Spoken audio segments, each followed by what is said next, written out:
Good afternoon, ladies and gentlemen. Again, loving the fact that we are allowed out and about. Tonight, I'm getting my exercise, and my exercise tonight is in Flamborough.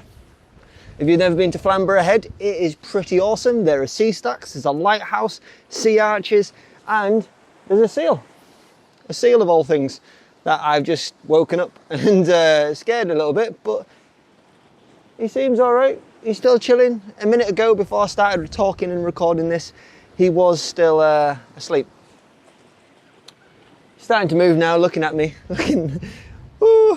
But I did take a selfie with him, so here's my selfie. You can see a little dot still asleep just down here in this corner. Pretty cool, eh? I've come down to a point where it was a little bit sketchy coming down to, so I'm not going to promote too much, but hopefully it's going to be interesting to get some images. There are some lovely white rocks along the sand shore, and I'm wanting to incorporate them with the white cliffs and that sea arch, and maybe a little bit of, I don't know, some sort of shutter speed composition, depending on whether I'm shooting the clouds or the water, maybe long versus slow. I'm not too sure yet. I'm not too sure, but I'm gonna have a little walk around and see what I find. And yeah, it should be pretty good tonight. Traveled a long way to get this, but not surrounded by people. I am well away from everyone. No one else is coming down here, I'm sure. But yeah, right. So let's have a little look around.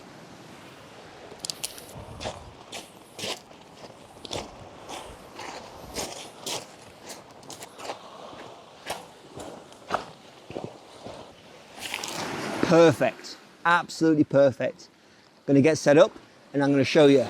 I'm not gonna spend a lot of time getting B-roll, just gonna get on with it, but wait until you see this. Bueno.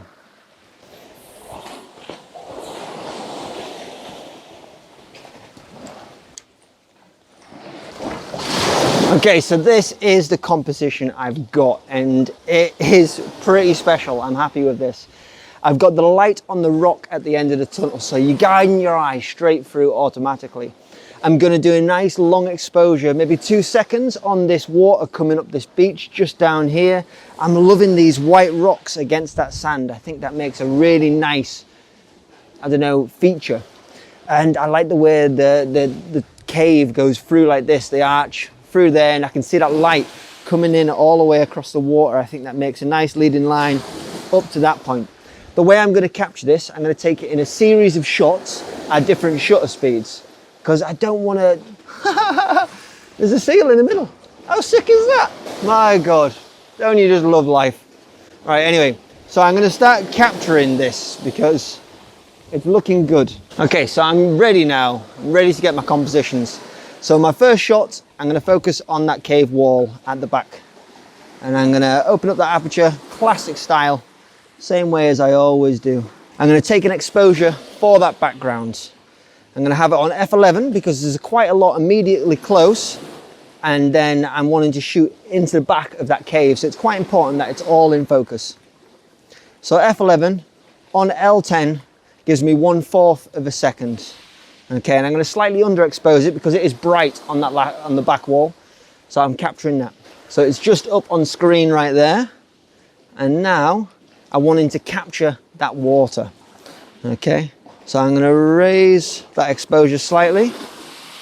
So I'm going to 1/3 of a second, and now I'm just waiting for that nice big wave coming in, and they're looking really good, but they're not coming up far enough to where I got my camera. And I know the wave does come up this far, but I need them to be much bigger than this. Here we go, here come the big ones now. Look at this one coming in behind. This is going to be absolutely perfect.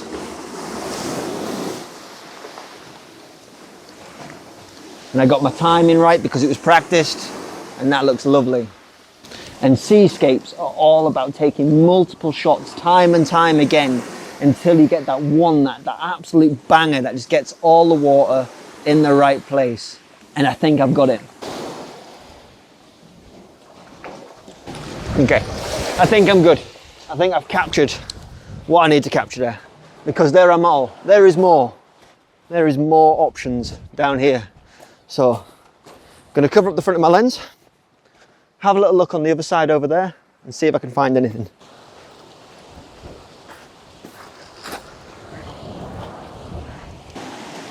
So I found this composition that I really quite like. And what I'm doing is I'm using this little rock line just down here to guide your eye through to that archway. And right now it's looking pretty sweet because there's some seagulls flying in the background and some clouds underneath. I really wish there was some clouds up in this top section up here, but you can't have it all. You really can't. Then I'm going to do a really fast shutter speed when there's a seagull there, because I really want a seagull in that gap. I think that'll bring that shot to life. Maybe a seagull up above, again, bringing that shot to life. So that's my plan. And I think I've got a good chance of getting what I'm after.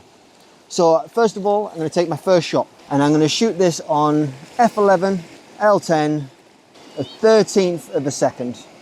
So quite fast really, quite fast considering, but I think it's going to work quite well. So I'm going to wait until I've got a bit of water moving over them rocks and then capture my first image. Okay, so I've captured what I think is probably going to be the best of that water in the immediate foreground. And now it's going to take that epic amount of timing to capture that bird. So the way I'm going to do this, first of all, is I'm going to open up my aperture. I'm going to let more light in. I'm going to go to f3, and that is going to give me a 500th of a second. And now I'm going to take my timer off, put it on continuous, and wait until I can see a seagull coming into shot. Okay, now I just want one so it's like this with its wings open towards my camera. If I get that, I'll be a happy man. And I think I've got it. I've actually got it. It's going to look very small in between that gap, but imagine this blown up huge. Wait until I zoom into it. But I've definitely got it, 100%. Perfect, I've got one. I'm happy. Now what I'm going to do is I'm going to pack up and I'm going to start the climb back up over the top and see what we can capture further out, somewhere else. And I pre-warn you, this climb is not for the faint-hearted. So I'm not going to record it because I don't want to put the ideas that you need to do this kind of risky stuff to get them shots. So I'm going to climb up and I'll see you at the top.